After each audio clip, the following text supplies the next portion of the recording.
xulka qaranka Soomaaliya ayaa guul weyn ka gaaray Zimbabwe oo ay hal iyo eber ku garaaceen lugta hore ee aragga hore isreereebka Koobka Aduunka iyadoona xidigaha Ocean Stars ay 10 milyan u dhigeen xulka Zimbabwe oo dhanka qiimeynta FIFA Soomaaliya ka sareeya 9 boos. Xulka qaranka Soomaaliya ayaa ciyaarta bilowgeedii ilaa dhamaadkeedii wacdaro ka dhigay garoonka El Hadji Hassan Guuleed Abtidoon Stadium waxay qaybtii hore iyo qaybtii labaadba soo bandhigeen ciyaar tayadeeda ay aad u sareyso.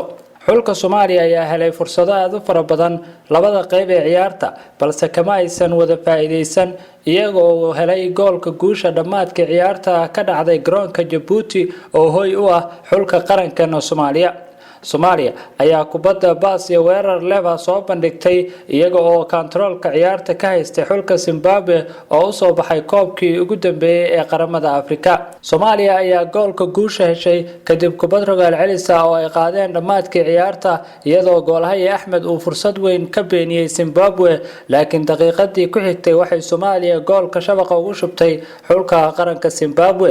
waa guushii ugu horeysay ee Soomaaliya ka gaarto kulan isreereeb ah tan iyo guushii ay ka gaareen Kenya isreereebka koobka qaramada Afrika sanadii 1984 waana guushoodii ugu horeysay abid ee isreereebka koobka Aduunka waana guushii ugu horeysay ay gaaraan tan iyo bishii Janaayo 2009 covering a large area just around him.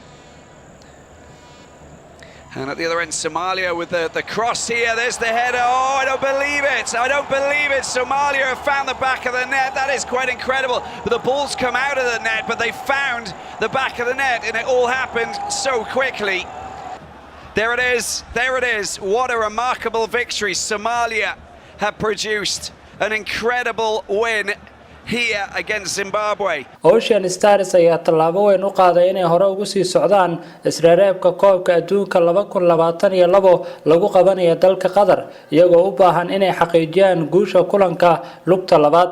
waxaa lugta labaad ay xulka Soomaaliya booqan doonaan magaalada Bulawayo ee dalka Zimbabwe laakiin waxaa soo baxay warar sheegaya in ciyaarta dib loo dhigay lugta labaad lagana dhigay 10 September laguna ciyaarayo caasimadda Zimbabwe Harare. xulalka Soomaaliya iyo Zimbabwe ayaa ku jira hordhaca isreereebka koobka Aduunka ee wadamada Afrika waxaana Soomaaliya ay rajo weyn ka qabtaa inay ka gudbi karto xulka Zimbabwe maadaama ay lugtii hore guul weyn ka gaareen. dhanka kale xulka Djibouti ayaa guul ku bilowday kulankii ay martigeliyeen Switzerland ee isna ahaa isreereebka koobka Aduunka iyagoo 2-1 ku garaacay xulka ka dhisan koonfurta qaaradda Afrika.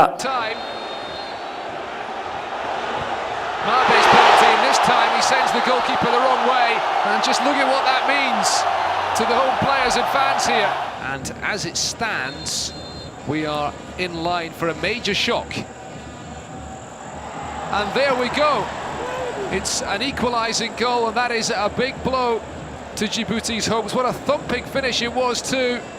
Eswatini, they've hauled themselves back level.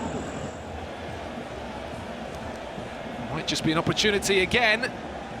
Now, for the second time this evening, Djibouti have a penalty kick. Warsama Hassan take this penalty, I think, up against the goalkeeper. And it's saved again.